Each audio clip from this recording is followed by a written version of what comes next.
വയനാടിനെ കുറിച്ച് നമ്മുടെ സുരേന്ദ്രൻ ഒരു അക്ഷരം മിണ്ടിയിട്ടില്ല. കാരണം അവിടെ അയാൾ തോറ്റിരിക്കുകയാണേ, അതുകൊണ്ടാണ്.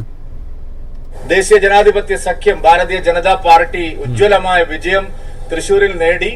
തൃശ്ശൂര്, വയനാടോ? 19 മണ്ഡലങ്ങളിലും വയനാടോ വലിയ മുന്നേറ്റമാണ് ഭാരതീയ ജനതാ പാർട്ടിക്കും ദേശീയ ജനാധിപത്യ സഖ്യത്തിനും. സ്വന്തം മണ്ഡലത്തെ പറ്റി പറയോ?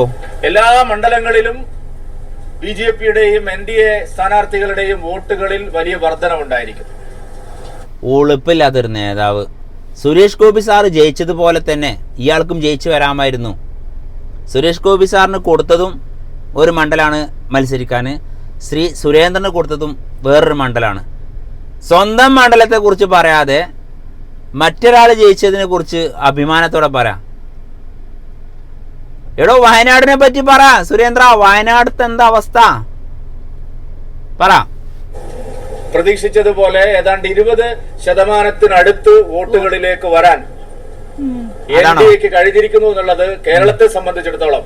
പിന്നെ കേരളത്തിൽ ഒരു കാരണവശാലും BJPക്ക് ജയിക്കാൻ കഴിയില്ല. ഇത് കേരളമാണ്. BJPക്ക് ബാലികേറാമലയാണ്.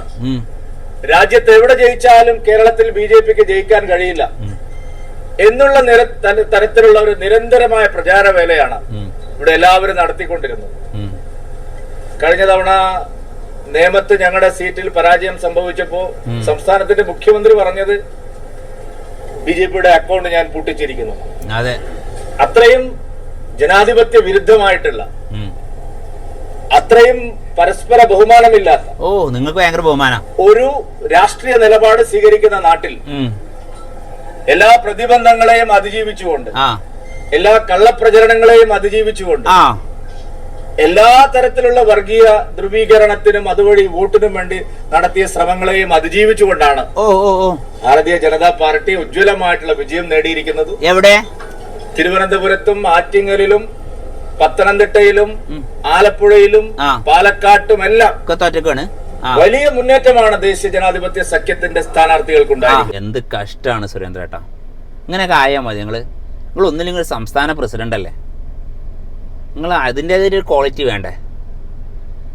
ആ സമയത്ത്, ഏത് സമയത്ത് നമ്മുടെ സുരേഷ് ഏട്ടനെ ഒരു മാധ്യമ വേട്ട ഉണ്ടായിരുന്നല്ലോ. മാധ്യമങ്ങൾ ഒരു പെണ്ണിനെ ഇങ്ങനെ സുരേഷ് ഏട്ടൻ ഇങ്ങനെ തോളിൽ തട്ടി എന്ന് പറഞ്ഞു, സ്ത്രീത്വത്തെ അപമാനിച്ചു എന്നൊക്കെ പറഞ്ഞിട്ടുണ്ടായിരുന്നില്ലേ.